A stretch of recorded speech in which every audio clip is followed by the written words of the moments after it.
de l'instance, tu me corrigeras si je me trompe, hein, de l'instance pour la décolonisation de l'histoire algéro-française, qui a eu l'occasion de présenter à cette même tribune un certain nombre de conférences autour de cette problématique, et qui aujourd'hui a été invité à exposer le thème d'une conférence qui est le produit d'un travail de recherche intitulé le rôle des archives nationales, le rôle des archives dans l'histoire d'une nation.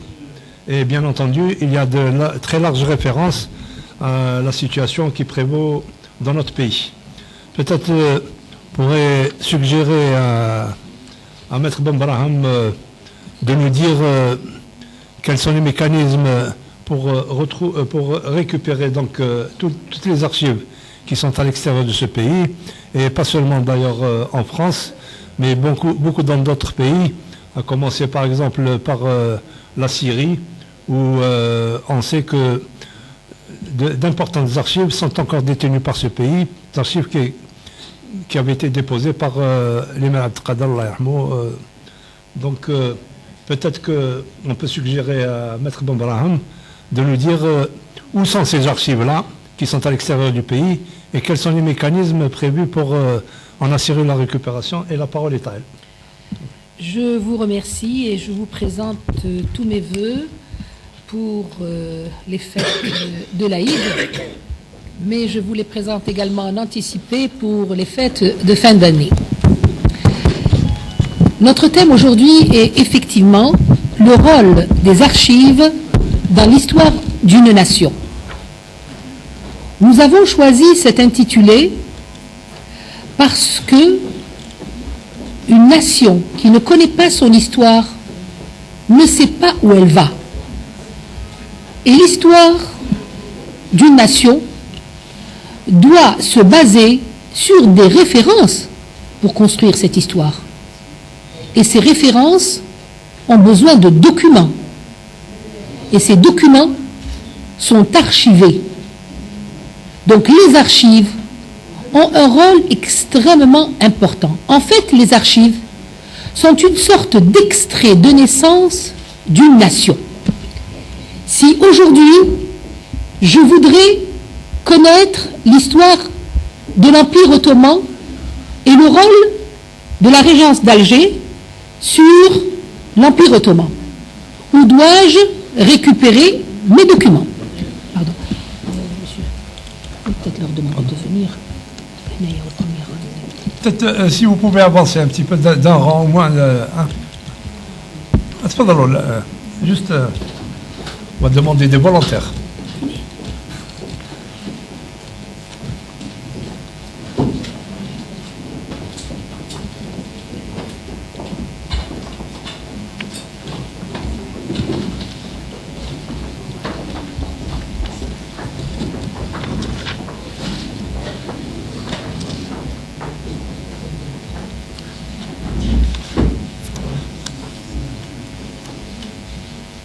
Voilà pourquoi les archives sont extrêmement importantes. Mais voilà pourquoi celui qui détient les archives les conserve et ne les donne pas. Parce qu'il ne veut pas qu'une nation puisse connaître son histoire, car la nation qui connaît parfaitement son histoire sait construire son avenir. Elle sait construire son avenir. Aujourd'hui, nous avons un très gros problème pour nos archives. C'est vrai que nous avons un centre magnifique d'archives. Mais qu'y a-t-il dans ce centre? Est-ce que certains l'ont visité? Est-ce que les chercheurs ont pu trouver quelques documents dans ce centre? Je ne crois pas.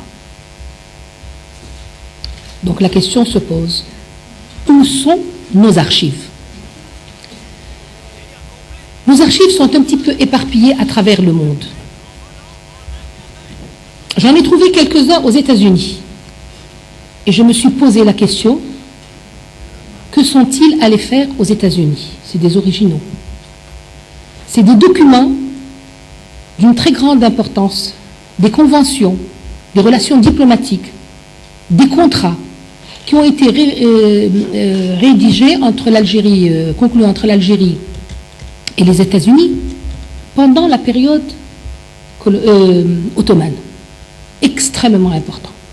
D'autres pendant la période coloniale avec l'émir Abdelkader. Beaucoup de documents sont aux États-Unis. Je suis allé voir en Angleterre et j'ai trouvé également un très grand nombre de traités d'une très grande importance. Et j'ai trouvé quelque chose qui m'a vraiment fait rire, c'est le visa. Le visa. Ça peut vous étonner, mais à l'époque, l'Algérie n'acceptait pas n'importe qui sur son territoire. Et il fallait avoir une autorisation pour rentrer dans ce pays si cher et si grand. Vous voyez un petit peu l'importance de ce pays. Et lorsque j'ai trouvé que le visa avait été instauré entre le XVIIe et le XVIIIe siècle en Algérie, j'ai trouvé que c'était une nation importante. C'était un État important. C'était un État qui avait ses institutions. Mais où sont ces documents? Qui les conserve? La Syrie. La Syrie également possède beaucoup de documents. La Norvège. Les pays nordiques ont énormément de documents concernant l'Algérie. Toutes les grandes conventions, certaines ont été exposées au musée, à la Bibliothèque nationale, que vous avez peut-être eu l'occasion de voir, des documents authentiques. Mais les deux grosses parties des documents se trouvent à Istanbul et en France. Je commence par Istanbul. Les documents établis par les Turcs en Algérie étaient toujours faits en 3 exemplaires. Un exemplaire était maintenu en Algérie et 2 exemplaires étaient maintenus en Turquie et rédigés dans leur langue. À cet office, nous avons eu l'occasion une fois de discuter d'un traité de la reddition d'Alger. Et nous avons établi le faux dans une de ces conférences, les conférences que nous avons faites à Al-Moudjahid, au Forum du Moudjahid, nous avons établi le faux. Comment de Bourmont avait signé un faux document qui s'appelle la reddition d'Alger.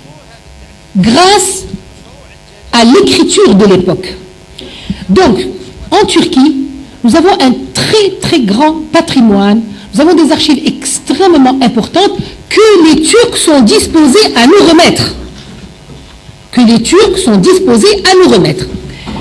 Qui est devenu